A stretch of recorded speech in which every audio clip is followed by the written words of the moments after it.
Hey, welcome to Radio Midweek. Here we go.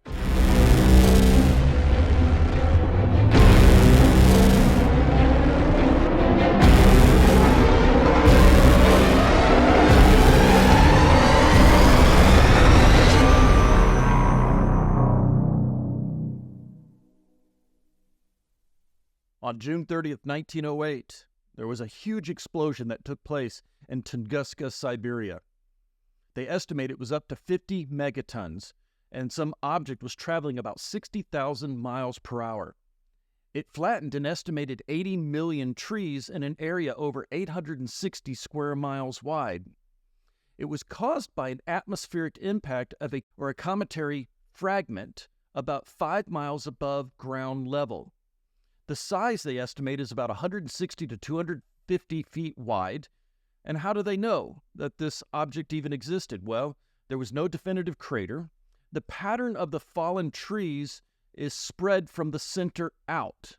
The trees were scorched on their inward-facing sides towards where this impact would be, and there was a presence of certain trace chemicals consistent with space objects.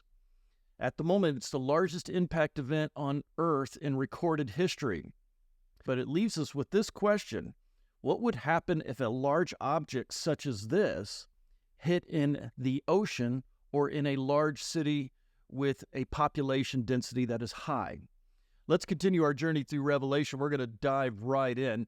Revelation 8:1, it says, "When he opened the seventh seal, there was silence in heaven for about half an hour." All right.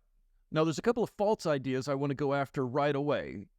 Some say, and I've had others indicate this to me, that there's no signs in the seventh seal. Nothing happens here.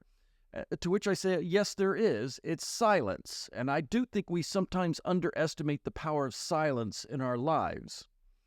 Others say the trumpets are the sign of the seventh seal. In other words, when he opens the seventh seal, that begins the trumpets. Now, the trumpets do follow after this in the writing, but it doesn't say that directly, nor does it indicate these are sequential. The seventh seal is silence. That is the sign we are given for that. And then it leads to a bunch of questions. Is this the calm before the storm or the millennial kingdom peace? This is the peace following the day of the Lord. Is the scroll being read during this time since all the seals just opened? In the end, it does not say. It just indicates there is a pause. I would say this. I humbly submit that I think this verse belongs in the previous chapter. Now remember, the verses and chapters were added in the 16th century. The original documents that we call the New Testament were not written with chapter and verse delineations. But the seventh seal, I believe, belongs with the other six. But the Bible is not clear here as to whether or not this actually has anything to do with the seven trumpets. It just says they opened it and it was silent. But let's now look at those trumpets for just a moment if we could. Let's dive into Revelation chapter 8, verse 2. It says, "And I saw the seven angels who stand before God, and seven trumpets were given to them. Another angel who had a golden censer came and stood at the altar. He was given much incense to offer with the prayers of all God's people on the golden altar in front of the throne. The smoke of the incense gathered with the prayers of God's people went up before God from the angel's hand. Then the angel took the censer, filled it with fire from the altar, and hurled it on the earth. And there came peals of thunder, rumblings, flashes of lightning, and an earthquake." So right away as we read this, and we covered this in a past podcast, we are given temple imagery here. It talks about a golden censer. It mentions an altar, and we have to ask, well, which altar is this? Because remember, in the Jewish temple, there were two. This is the altar of prayer in front of the Holy of Holies. And coals from the altar of sacrifice would be brought into here, mixed with a special blend of fragrant spices and incense, and then put in the altar to be presented before the Lord. It was a picture as the smoke goes up of our prayers being lifted up to the Lord. Now, it's unusual in this sense because he takes fire from that altar. Normally, you put fire in with the mixture of incense, but you don't take away. Here, he takes away. And this is symbolic of answering the prayers of the saints and sending God's judgment back down on earth. In other words, it's begun. And that's what we're going to see here is here's how it happens. The 7 seals give a summary. Now the story unfolds, and it's going to explain this is how things got to how they did as we looked at the 7 seals. And so they're very real signs. Whatever you send up to heaven becomes an actual physical sign coming back. What are they? We see that there is thunder, there's rumblings, there's lightning, and there's earthquakes. And we have to ask bigger questions. Where is this earthquake? And why did this angel throw it at earth? It's felt throughout the earth, and what we see is there's examples of large explosions, possible volcanoes, or things being heard around the world. But the summary here that we need to get before we read on is something is thrown down to earth. Let's see if we can't get a little bit more explanation as to what this is as we unfold the trumpets. So Revelation 8:7, it says, the first angel sounded his trumpet, and there came hail and fire mixed with blood, and it was hurled down on the earth. A third of the earth was burned up, a third of the trees were burned up, and all the green grass was burned up. Now, this phenomenon of blood raining from the sky has been observed before. This is not unheard of, but it's been in limited areas, and it's on a much smaller scale than what's being described here. For instance, Pliny wrote about this phenomenon in 183 BC. He said there was rain of blood for 2 days in the precinct of Vulcan. Homer wrote about this in the Iliad. The Babylonians, too, recorded red dust and rain falling from the sky.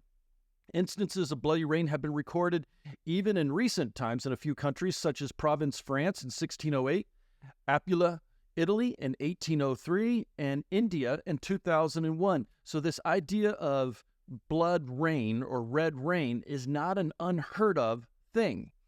Now, what is it, though? What do we know scientifically? Well, 3 things. Red dust finds its way into the atmosphere, and these fine particles are just floating in the air. It can be very difficult to get them out. They are soluble in water. Therefore, when mixed with water, they fall from the sky in water drops or rain. Another way this happens is tiny algae, the same that's present in lichen, a plant series, mixes with water droplets and falls as well. And a third way we've seen this happen is actually the red sand from the Sahara Desert can travel hundreds of miles in the atmosphere. It mixes with moisture and rain in storms, and it falls like red rain. What we need to know is it doesn't originate in the clouds, but usually comes from various things such as volcanic eruptions. It can also happen as a result of nuclear weapons sending up this fine dust into the atmosphere. And it can come from space, meteorite or space object dust. If the Earth is passing, for instance, through the tail of a comet, red dust, a small dust like ashes from the furnace, are going to be left in the atmosphere. This is usually followed by meteorites falling to Earth in various sizes and locations because a comet's tail is just full of ice and junk and materials. And as with most things entering our universe, they will begin burning up, so their entry looks like they are falling as fire. Now, how about the lightning that is described here? And the answer is yes. Objects falling from space, such as asteroids, meteors, or comets, can cause ball lightning. They ionize the atmosphere because of the speed they're going and their size, and little globes of light result that looks like lightning. What's clear is that the spiritual prayers from the heavenly temple are turned into actual earthly signs and phenomena. Lightning, earthquakes, hail were not meant in this case to over-spiritualize it, but take it very literal. The earthquake, the lightning, and the hail are not symbolic here. These are actual physical signs of things being released upon the earth. So now we need to ask, what do we know from the physical creation that would satisfy these signs? And from here I say, hang on for a minute, because I'm going to describe some things, but I'm not necessarily saying this is exactly what it is. I'm just going to describe some possibilities of what could cause these signs that are being described with the first trumpet and the impending trumpets after that. What are some of these things that sets off a series of events that lead to the end? Well, the earth is burned up, it will say. The trees are burned, all the grass is burned, and eventually the water is poisoned. So what could cause this? And by the way, it's not the first time we've seen anything like this. For instance, when we go back to the Exodus story, in Exodus 9, we see when Moses stretched out his staff towards the sky, the Lord sent thunder and hail, and lightning flashed down to the ground. So there we have some thunder, we have some hail, we have lightning going to the ground, and the Lord rained hail on the land of Egypt, and hail fell, and lightning flashed back and forth. It was the worst storm in all the land of Egypt since it had become a nation. And throughout Egypt, hail struck everything in the fields, both animals and people, and it beat down everything growing in the fields and stripped every tree. This is a description of one of the plagues of Egypt as Moses was declaring to Pharaoh, let God's people go. But notice some of the similarities. There's lightning, there's thunder, hail beat down what was growing, and it stripped the trees. So let's take some guesses here, and I want to reinforce this. At this point, it's just guesses. But imagine with me, what would happen if we were hit by a large space object such as a comet? Or what would happen if we flew through a comet's tail? Well, let me just give you some descriptions if I could. Number one, it would create a massive fireball that would be blinding and deafening for all. The impact could create a large crater if it fell to the land, enormous tsunamis if it falls on water, or just large destruction and exploding in the atmosphere like we heard of in Tunguska, the opening story. The impact would throw huge amounts of debris and dust into the atmosphere. This would cover the sky. It would plunge the surface of the earth into darkness. Some of these debris could blast into space and shower a large area with flaming debris. The sky would be filled with meteors. Many would burn up in the atmosphere, but some would make it to the earth, and it would look like the stars falling. It would also look like the sky is on fire. And the heat from these debris could ignite forests and cities, create firestorm that would vaporize life on Earth. The shock waves could ripple across the Earth's crust, causing earthquakes and volcanoes. Therefore, molten rock, smoke, and vaporized debris could coalesce with a thick, superheated cloud, and that would envelop the globe. It would raise temperatures and plunge the surface into darkness. And what we need to know is, for instance, with a comet, its tail contains crude petroleum, which is two elements primarily, carbon and hydrogen. And this is what most tails of comets are composed of, and it's flammable. So the flammable gas is passing through an atmosphere containing oxygen. It will be set on fire. It will look like the sky is on fire. Now, you might say, Jason, where in the world do you get all of this information? And I'll tell you, it's a book you can read out there that's called Reign of Iron and Ice by John S. Lewis. He's a retired professor of planetary sciences at the Lunar and Planetary Laboratory, and he was co-director of the NASA University of Arizona Space Engineering Center. So he wrote this book just describing what would happen, for instance, if the Earth was either hit or went through the tail of a comet. And I found the similarities between what could happen with this and what we read in the Revelation story to be intriguing at a minimum on that, and I think something worth paying attention to.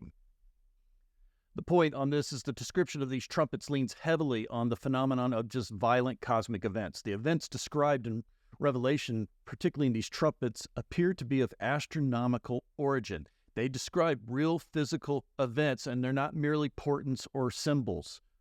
Let's keep reading. In Revelation 8, verse 8 and 9, the second angel sounded his trumpet, and something like a huge mountain, all ablaze, was thrown into the sea. A third of the sea turned into blood, a third of the living creatures in the sea died, and a third of the ships were destroyed. Now, right away, then, we have to wrestle with what I was just talking about a minute ago. Is this just symbolic? Is it supernatural? I mean, imagine a massive angelic being. He's so large that he can take a mountain in his hands, particularly in space, and throw it to the ocean. Certainly, that can happen. We are not allowed to imagine a small God, and we don't understand the size and scope of heavenly beings. That certainly is what could happen here. Or it could just be describing a meteor or a comet crashing into the ocean. Either way, the result of this is there will be tsunamis in every direction. A mountain thrown into the sea would result in a huge displacement of water. And right away, we can just imagine, if you're old enough to remember the Asian tsunami on Boxing Day on December 26, 2004, It was caused by a major earthquake with a magnitude of 9.2 to 9.3 that struck off the coast of northern Sumatra in Indonesia. It created massive tsunamis, some of them with waves up to 100 feet high. It devastated communities along the surrounding coasts of the Indian Ocean, and it took out an estimated 228,000 people in 14 countries. It was, I remember the pictures of this, it was absolutely devastating. Obviously, if something of this size and scope hits the ocean, steam and smoke will rise up from the fire and the water. A burning mountain would definitely affect the water temperature, therefore sea life would be dying, ships are destroyed. The waters would be, as described here, bloody. And you can only imagine the stench, the filth, the disease. It would be a nasty time. Let's keep reading to the next one. Verse 10 says, "The angel sounded his trumpet, and a great star, blazing like a torch, fell from the sky on a third of the rivers and on the springs of water, and the name of the star is Wormwood. And a third of the waters turned bitter, and many people died from the waters that had become bitter." Now, this is interesting because it turns from a mountain falling into the sky or stars falling, and now it specifically says this thing looks like a burning torch. The Greek is lampos here, which is where we get our English word lamp. It literally means lantern, and I'll show you a picture. This is a Roman volute nozzle lamp, which also were called torches during this time. So you can imagine, what would an object on a pole like this with flames coming out the back, what in the world could this possibly be representing? Then we're given another clue in this verse. It says wormwood. Now, wormwood is a plant, and it's found in wastelands and desert areas. It was used in some medicines. It's mostly known for its extremely bitter taste. The oil can be addictive, and it may cause brain damage, seizures, even death. So it's something to be avoided. Now, the reason I bring up wormwood, and the Bible is too, is there's kind of it's an old rumor, shall we say. Now, what you need to know is there is a city out there that's name literally means wormwood, and that city is called Chernobyl, and it's located in the Ukraine. Now, it's derived from a Ukrainian word which means Chernobyl, which refers to mugwort or what we call wormwood, which grows in the area. The word is a combination of two Proto-Slavic words that means black grass. The reason Chernobyl is widely known is because of the Chernobyl accident in April 26, 1996. At that time, the number 4 reactor at the nuclear power plant in Chernobyl exploded, and it set off a fire that demolished the reactor building, and it released a large amount of radiation into the atmosphere. The cause was a flawed reactor design and inadequately trained personnel. But the resulting steam explosion and fires released at least 5% of the radioactive reactor core into the environment and deposited radioactive materials in many parts of Europe. 2 Chernobyl plant workers died during the explosion on the night of the accident, and a further 28 more people passed away within a few weeks as a result of acute radiation syndrome. Some 350,000 people, it's estimated, were evacuated as a result of the accident. Now, does that mean that has anything to do with this passage, as many of the rumors of the last 2 or 3 decades in end-time circles have indicated? Well, the answer is maybe. Wormwood was placed there as a hint for us to pay attention to. There is an object falling that's called torch, and that's interesting. However, it could also just be an interesting fact or coincidence. We have to be careful about adding things to the story. So I'm going to leave that to you to decide. When it talks about wormwood and we have Chernobyl, what would happen if something else happened in there? Let's say, for instance, a nuclear weapon or something was detonated in an area. What would be the result of that? Can nuclear materials poison a large-scale water supply? And the answer is yes. The fallout of radioactive particles from a nuclear explosion can contaminate water supplies, soil, and people. The wind can carry the fallout for long distances. Gravity can move it downhill. Rain can then carry the contaminated radioactive materials into streams and rivers, which can infiltrate groundwater aquifers. Would another country use a large-scale natural disaster such as a supervolcano, meteor strike, or a comet to launch a nuclear war? Quite possibly, they might, and that could be what we're seeing here. But we also know, for instance, meteorites contain toxins. They have arsenic, sulfur, selenium, tellurium, cadmium, antimony, and mercury. In 2007, a meteorite hit near Caracas, Peru, and it released arsenic fumes into the air. The impact occurred on groundwater, and the resulting vapors made hundreds of people sick. So this can be a space object that causes this to happen as well. Can a comet cause this? Yes, comets are icy bodies in the solar system, and they release gases when they pass close to the sun. They have elliptical orbits, and these orbits represent periods ranging from several years to millions of years. Are they different than meteorites? Yes, comets are made of dust, rock, and ices, and meteors are made of metallic and rocky material. A comet could impact and could poison the water supply by releasing toxic elements into the atmosphere, and it could, as a result, rearrange what we call the hydraulic cycle, also known as the water cycle. It's the continuous movement of water on, above, and below the Earth's surface. Evaporation, rain, water falling downhill due to gravity back into the water, evaporation, rain. It's the cycle that has been feeding the earth and crops and the grass and the trees for thousands of years. Now, what happens? Well, heating meteorite, asteroids, or comets, they release toxic trace elements like arsenic, sulfur, selenium, tellurium, all that we mentioned before, when they contact the Earth. The concentration of sulfur and mercury in these space bodies can exceed the U.S. EPA's limits for contaminants in drinking water. And when a comet or an asteroid hits the Earth, it can also then, as we talked about, rearrange the hydraulic cycle, which could cut off rain, and it affects the availability at that point of liquid water, particularly clean water. So the impact of a comet or an asteroid can release poisonous gases into the atmosphere. All right, verse 12, it says, "The fourth angel sounded his trumpet, and a third of the sun was struck, a third of the moon, and a third of the stars, so that a third of them turned dark. A third of the day was without light, and also a third of the night." Now, we've talked about this before. When a comet or an asteroid hits the Earth, it can and does eject a large amount of dust and ash into the atmosphere. This would block the sun's radiation. It causes a dramatic drop in global temperature, and this is known as an impact winter. Now, there are other things that can cause the sun to be diminished, and it would also cause, in this case, as the verse indicates, the moon and the stars to either be diminished or not seen. A nuclear winter, in other words, after a nuclear holocaust or a series of large nuclear explosions, would put tiny dust particles into the air, and they would get into the wind stream, and it can take years for them to go away. Volcanoes do something very similar as they eject large amounts of fine dust and materials into the upper atmosphere. And we have records of that happening, by the way, in 536 from the Roman Empire, and the results of this volcano destroyed crops and also created famine and also plagues throughout the empire during Justinian's reign. And so, yes, as we look at, for instance, Scientific America, it says that a large comet or meteor hitting the Earth could potentially trigger volcanic eruptions, particularly if the impact is powerful enough to cause significant disruption in the Earth's crust.